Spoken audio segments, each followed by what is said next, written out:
મર્યાદા પુરુષોત્તમ રામ ભગવાન. અરે જ્યારે સત્તા પારખા હાલતા હતા ને ત્યારે એ મોઢે આંગળી મૂકીને બેહી રહ્યા હતા. અને તું દોડાયો તલવાર લઈને મેદાનમાં આડો ફાઈટો છું.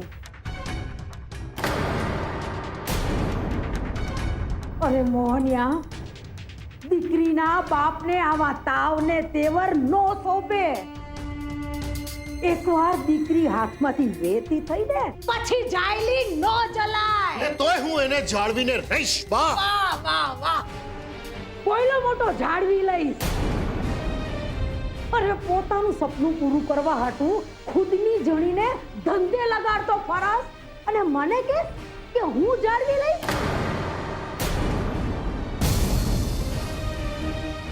અરે તને જાતને જાળવતા આવડે છે? ઈ તો પૂછ તારી જાતને. હા આવડે છે. હું હજી પણ જાળવીને બેઠો છું મારો ગુસ્સો.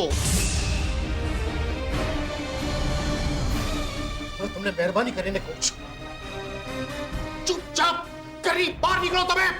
કિંજલના પપ્પા, આ શું બોલો છો તમે? બા, તમે મહેરબાની કરીને એમની વાતનું ખોટું ના લગાડતા. કઈ મીરાબુ જરાય નહીં. ની વાતનું ખોટું લગાડો. જોતા નથી તમે કેવો ફૂલોનો અભિષેક કરી રહ્યો મારા ઉપર? હું તો આમ હિંડોળે ઝૂલું છું. જુઓ જુઓ. અરે મીરાબુ, હું કઈ નવરી બજાર નથી. દાદી છું આ છોડીની હું. એની હારે જીત્યું ને એનું મને દુઃખ થયું એટલે ખરખરો કરવા આવી પોઈકી હું. બાકી આ મોહનિયાએ એના ઘરમાંથી મને જે રીતે તગેડી મેલી હતી ને એ હું ભૂલી નથી. ઈચ્છું છું કે આખી જિંદગી તમે આ યાદ રાખો. હા, તમારો આજે પારકી પંચાયત કરવા વાળો સ્વભાવ છે ને એ છોડો. મને બરાબર ખબર છે સપનાનું બાનું કાઢીને તમે કિંજલની પૂછપરછ કરવા માટે અહીંયા આવ્યા હતા. અરે એ જ બતાવી આપે છે કે તમને કિંજલ માટે કેટલું વાલ છે. પણ તોય મોટા ભાઈ, સુશાંત પકડાઈ ગયો એ વાત ઘણી સારી થઈ. હા, પણ બાને તો અફસોસ થયો હશે ને. સુશાંત સાથે અમેરિકા જવાનું એમનું સપનું રોળાઈ ગયું. ખરું ને બા?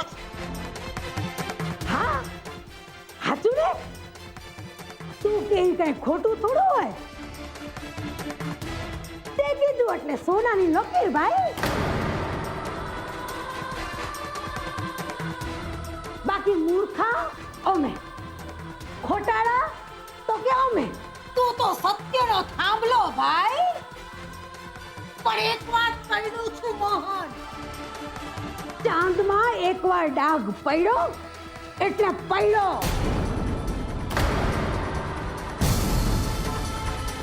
પછી એને દૂધે નવડાવ કે પછી ગંગા જળ છાંટ, ઈ જતો નથી.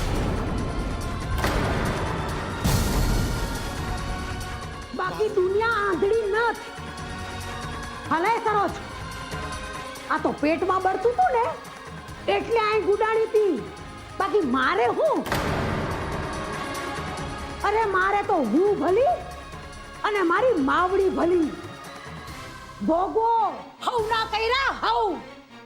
મેં અંધાઈની ગધેડી ઓછી જાયલી છે. હા.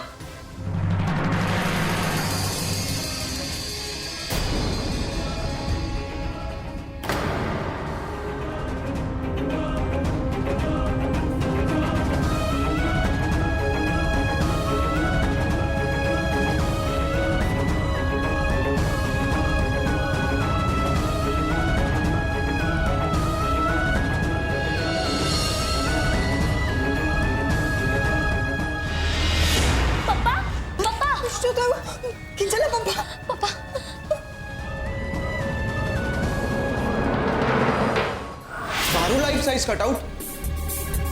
અરે મને તો એ નથી સમજાતું કે આ સુશાંત જ્યારે હોય ત્યારે મારો ફોટો મારું માસ્ક લઈને કિંજલની સામે કેમ આવી જાય છે? કદાચ એને એમ લાગતું હોય કે કિંજલે તારા કારણે એનો સ્વીકાર ન કર્યો.